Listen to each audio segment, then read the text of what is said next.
Hello children, today we will study beds. Hello children, today we will study beds. It's a cat.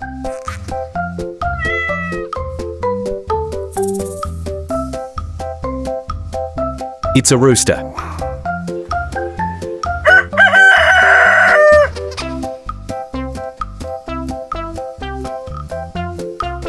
This donkey.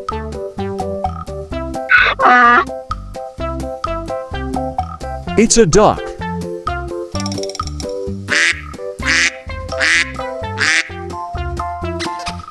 It's a sheep.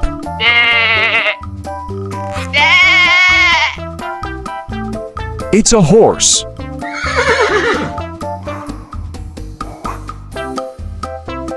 It's a pig.